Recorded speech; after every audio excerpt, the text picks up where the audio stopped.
ನಿರಾಕಾರ ಗುರು ಗುರುರೇ ನಿರ್ಗುಣ, ಗುರು ಸೃಷ್ಟಿಕಾರ ಗುರು ವಿಶ್ವಂಬರ, ಗುರುವಿನ ವೀಣ ನರ ನಾರಾಯಣ, ಗುರು ಚರಿತಾಸೇಕರ ಪಾರಾಯಣ. ಎಲ್ಲ ಸ್ವಾಮಿ ಸಮರ್ಥರ ಭಕ್ತಾದಿಗಳಿಗೂ ನಿಮ್ಮನೆ ಹುಡುಗ ಸಂತೋಷ್ ಪತಂಗೆ ಮಾಡುವ ನಮಸ್ಕಾರಗಳು. ಸ್ವಾಮಿಯ ಕೃಪಾಶೀರ್ವಾದ ಎಲ್ಲರ ಮೇಲೆ ಆಗ್ತಾ ಇದೆ ಅಂತ ಹೇಳ್ತಾ ಮತ್ತೆ ಒಂದು ಹೊಸ ವಿಡಿಯೋನ ತಗೊಂಡು ನಿಮ್ಮ ಮುಂದೆ ಬಂದಿದ್ದೀನಿ. ಅದಕ್ಕಿಂತ ಪೂರ್ವಭಾವಿಯಾಗಿ ಯಾರ್ಯಾರು ನನ್ನ ಯೂಟ್ಯೂಬ್ ಚಾನಲ್ಗೆ ಸಬ್ಸ್ಕ್ರೈಬರ್ ಆಗಿಲ್ವೋ ಮತ್ತು ಯಾರ್ಯಾರು ನನ್ನ ಯೂಟ್ಯೂಬ್ ಚಾನಲ್ ನೋಡ್ತಾ ಇದ್ದೀರೋ ನಿಮಗೆ ಒಂದು ಕಿವಿ ಮಾತು ಹೇಳೋಕ್ಕೆ ಇಷ್ಟಪಡ್ತೀನಿ. ಏನಿದೆ ಅಂದರೆ, ಇದು ಸ್ವಾಮಿ ಸಮರ್ಥರ ಒಂದು ಸೇವೆ, ಒಂಥರ ಚೈನ್ ಲಿಂಕ್ ಇದ್ದಂಗೆ. ನೀವು ನಿಮಗೆ ಒಳ್ಳೇದು ಅನಿಸಿದ ಮೇಲೆ ಅದನ್ನು 4 ಜನಕ್ಕೆ ಫಾರ್ವರ್ಡ್ ಮಾಡಿದಾಗ ಆ 4 ಜನ ಮಾಡುವಂತಹ ಆ ಒಂದು ಪಾರಾಯಣ ಆಗಲಿ, ಸೇವೆ ಆಗಲಿ, ಆ ಒಂದು ಪುಣ್ಯದ ಫಲ ನಿಮಗೂ ಕೂಡ ಆ್ಯಡ್ ಆಗುತ್ತೆ. ಸೊ ಇದು ಒಂದು ನಿಮಗೆ ಹೇಳಿದೆ ನಾನು, ಈ ಥರ ಇದೆ ಸಿಸ್ಟಮ್ ಅಂಥೇಳಿ. ಓಕೆ, ಸೊ ಇಲ್ಲಿ ನಾನು ಇವತ್ತು ಹೊರಟ ವಿಚಾರ 2024 ಅಂದರೆ ನಡೆದು ಬಂದು ಹೋಗ್ತಾ ಇರೋ ದಾರಿಯಲ್ಲಿ ಮನುಷ್ಯ ಎಷ್ಟು ಕ್ರೂರಿಯಾಗಿದ್ದಾನೆ ಅಂದರೆ ಅಷ್ಟೊಂದು ಅದ್ಭುತವಾಗಿ ಕ್ರೂರಿಯಾಗಿದ್ದಾನೆ. ಬರೀ ಕ್ರೂರಿ ಅಲ್ಲ, ಅದ್ಭುತವಾಗಿರ್ತಕ್ಕಂತಹ ಕ್ರೂರಿಯಾಗಿದ್ದಾನೆ. ಸೊ ಈ ಒಂದು ಕಾನ್ಸೆಪ್ಟು ಏನಪ್ಪ ಅಂತಂದರೆ, ಸೊ 1 ತಿಂಗಳ ಹಿಂದೆ ನನಗೆ ಒಬ್ಬ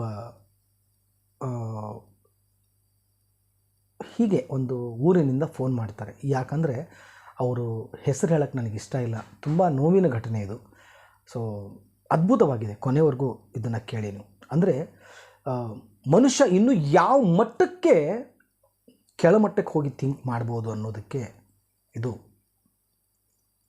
ನನಗೆ ಒಂದು ಕಡೆ ಕೋಪನೂ ಬರುತ್ತೆ, ನಾ ಕ್ಯಾಮ್ರಾ ಮುಂದೆ ಇದ್ದೀನಿ ಅನ್ನೋದನ್ನು ಮರೆತುಬಿಡ್ತೀನಿ ನಾನು ಒಂದು ಸರಿ. ಏನಪ್ಪ ಅಂದರೆ, ಒಬ್ಬ ಮನುಷ್ಯ ಒಬ್ಬ ಹುಡುಗಿನ ತುಂಬ ಇಷ್ಟಪಟ್ಟು ಮದುವೆ ಮಾಡ್ಕೊತಾನೆ. ಮದುವೆ ಮಾಡಿಕೊಂಡು ಅವರು ತಕ್ಕ ಮಟ್ಟಿಗೆ ಎಜುಕೇಷನಲ್ಲಿ ಮುಂದೆ ಇರ್ತಾರೆ. ಅವರನ್ನು ಒಂದು ಒಳ್ಳೆಯ ಪೊಸಿಷನಿಗೆ ತೊಗೊಂಬಂದು ನಿಲ್ಲಿಸಿ ಇಬ್ಬರು ಗಂಡ ಹೆಂಡತಿ ತುಂಬ ಚೆನ್ನಾಗಿ ಅನ್ಯೋನ್ಯವಾಗಿ ಜೀವನ ಮಾಡ್ತಾರೆ. ಸೊ ಹೀಗಿರುವ ಪರಿಸ್ಥಿತಿಯಲ್ಲಿ ಏನಾಗೋಗುತ್ತೆ,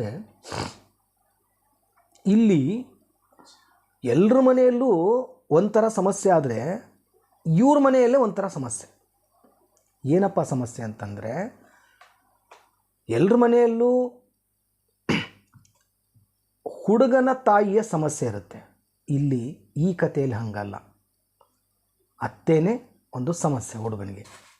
ಸೊ ಇವ್ರಿಗೇನಾಗೋಗುತ್ತೆ, ತುಂಬ ಅನ್ಯೂನ್ಯವಾಗಿರ್ತಾರೆ. 1 ವರ್ಷ 2 ವರ್ಷ ಆಗುತ್ತೆ. ಮೊದಲು ಒಂದು ಗಂಡು ಮಗು ಹುಟ್ಟುತ್ತೆ. ಗಂಡು ಮಗು ಹುಟ್ಟಿದ ಮೇಲೆ ಬಹುಶಃ ಇದನ್ನು ನಂಬಿದ್ರೆ, ಇದನ್ನು ಸ್ಟೋರಿ ಹೇಳಿದ್ರೆ ಇದು ಈ ಥರನೂ ಇರ್ತಾರಾ ಅಂತ ನಂಬಲ್ಲ ಜನ, ಬಟ್ ರಿಯಲಿಸ್ಟಿಕ್ಕಾಗಿ ಇದು ನಡೆದಿರೋದು. ಸೊ ಅವರು ಕೂಡ ಇದ್ದಾರೆ. ಸೊ ಅವ್ರು ಹೇಳಿರೋ ಸ್ಟೋರಿನೇ ನಾನು ನಿಮ್ಮ ಹತ್ರ ಹೇಳ್ತಾ ಇರೋದು. ಅವರಿಗೆ 2 ಮಕ್ಕಳು ಹುಡ್ತಾರೆ. 1ನೇದ್ದು ಗಂಡು ಮಗು ಆಗುತ್ತೆ, 2ನೇದ್ದು ಹೆಣ್ಣು ಮಗು ಆಗುತ್ತೆ. ನೋಡಿ, ಹೆಣ್ಣು ಮಗು ಆಗಿದೆ ಅನ್ನೋದು ಒಂದೇ ಒಂದು ಕಾರಣಕ್ಕೆ ಇವರ ಏನು, ನಾನು ಇವಾಗ ಯಾವ ಮನುಷ್ಯನ ಬಗ್ಗೆ ಮಾತಾಡ್ತಾ ಇದ್ದೀನೋ ಅವ್ರ ಅತ್ತೆ, ಅಂದರೆ ಆ ಹುಡುಗನ ಅತ್ತೆ, ಹೆಂಡತಿಯ ತಲೆಯ ತುಂಬಿ ಅವಳನ್ನು ಗಂಡನಿಂದ ದೂರ ಮಾಡಿ ವಾಪಸ್ ತವ್ರ ಮನೆ ಕರ್ಕೊಂಡು ಹೋಗ್ತಾರೆ. ಅದು ಏನು ರೀಸನ್ನು ಏನು ಅಂತ ಇನ್ನೂವರೆಗೂ ಹುಡುಗನಿಗೂ ಗೊತ್ತಾಗಿಲ್ಲ. ಎಲ್ಲರೂ ಸೊ ಒಬ್ಬೊಬ್ಬರ ಮನೆಯಲ್ಲಿ ಹೆಣ್ಣು ಹುಟ್ಟಿದ್ರೆ ಸಾಕು ಅಂತ ಇರ್ತಾರೆ. ಆದರೆ ಇವ್ರ ಮನೆಯಲ್ಲಿ ರಿವರ್ಸ್ ಕೇಸ್. ಸೊ ಇವತ್ತಿಗೂ ಕೂಡ ಆ ಮನುಷ್ಯ ನನಗೆ ಒಂದು 15 ದಿವಸದ ಹಿಂದೆ ಫೋನ್ ಮಾಡಿದರು.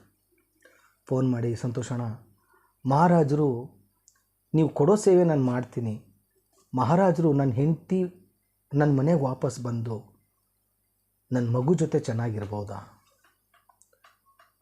ನನಗೆ ನನ್ನ ಮಗ ವಾಪಸ್ ಸಿಗ್ಬೋದಾ, ನನ್ನ ಹೆಂಡತಿ ವಾಪಸ್ ಸಿಗ್ಬೋದಾ.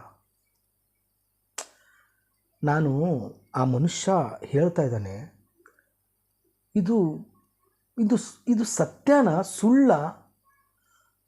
ನಾನು ಎಲ್ಲೂ ಈ ಥರ ಕತೆ ಅಂತೂ ನನ್ನ ಜೀವನದಲ್ಲಿ ನಾನು ಎಲ್ಲೂ ಕೇಳಿಲ್ಲ.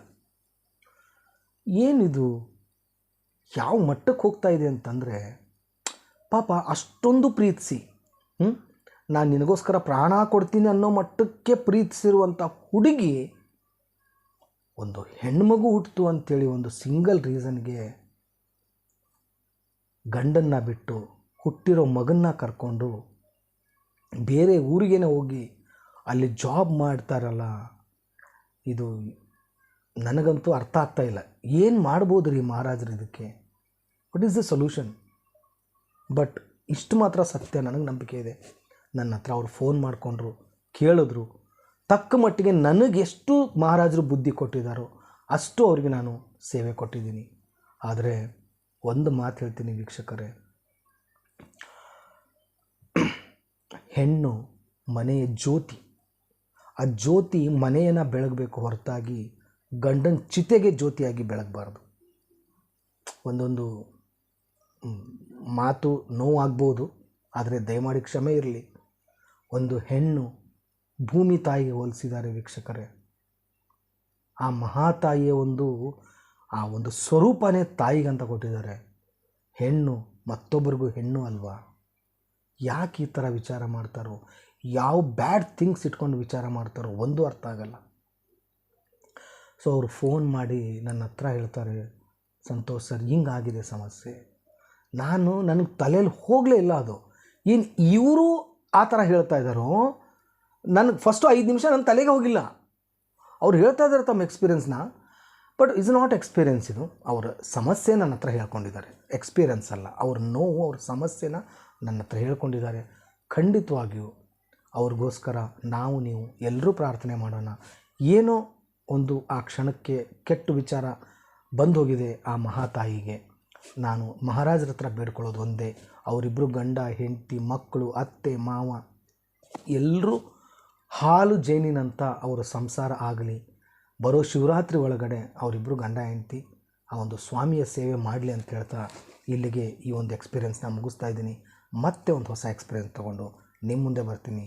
ಅಲ್ಲಿವರೆಗೂ ಶ್ರೀ ಸ್ವಾಮಿ ಸಮರ್ಥ. ಜೈ ಜೈ ಸ್ವಾಮಿ ಸಮರ್ಥ.